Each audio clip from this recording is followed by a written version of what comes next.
I am Bobby Letter. I am a high school teacher in Colorado, math teacher, and we're going to look at what RSS feeds can do for a math classroom. And one of the classes that I teach, AP Statistics, this would actually come in this would be very useful for one of those courses. Because what I've done in the past is I've come to the classroom and I had a Denver Post newspaper in my hand, and I would show real things that are happening in their lives as they're happening. Because one thing about statistics is it's constantly evolving and it's constantly happening right in front of them. And this RSS feed would take it from me holding a newspaper in front of them to them actually exploring it themselves at the same time.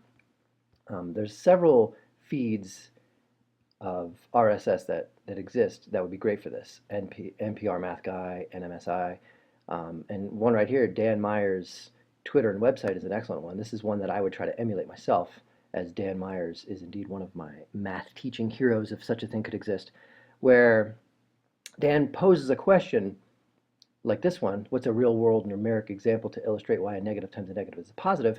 And then the students themselves come up with the answers to that. I mean, if you say, I am not, then you are. So therefore, you've changed a negative into a positive by putting that second negative there.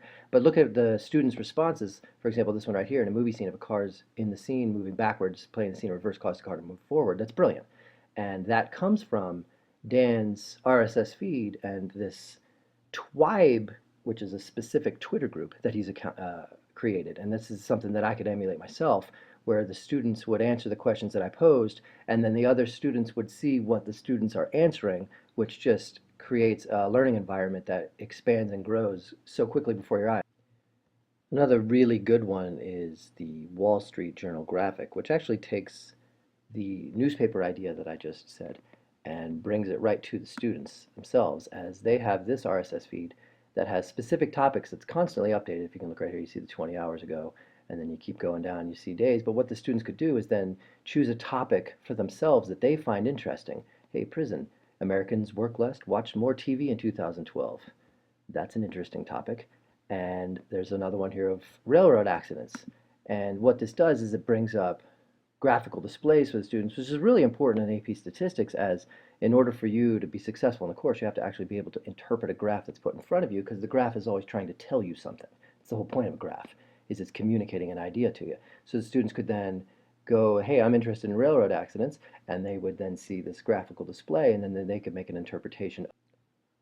And then another good example right here, as computer-based testing becomes more common, cheaters and those trying to prevent it are going high-tech. So this is another topic that would engage students, where they would say, oh, I'm interested in seeing about that, as cheating is a topic that's in high school often. And here you go, another graphical display, and it shows all this. And this one actually shows a linear regression graph comparing or showing two variables and how the individuals have both of the qualities of those two variables, and how there's clearly an increase in whatever this is measuring right here. But then this is something that we do in this course, where then you would say there's clearly a positive increase, and then you could do a statistical study on that. But again, this brings up topics that are interesting to the individual students themselves.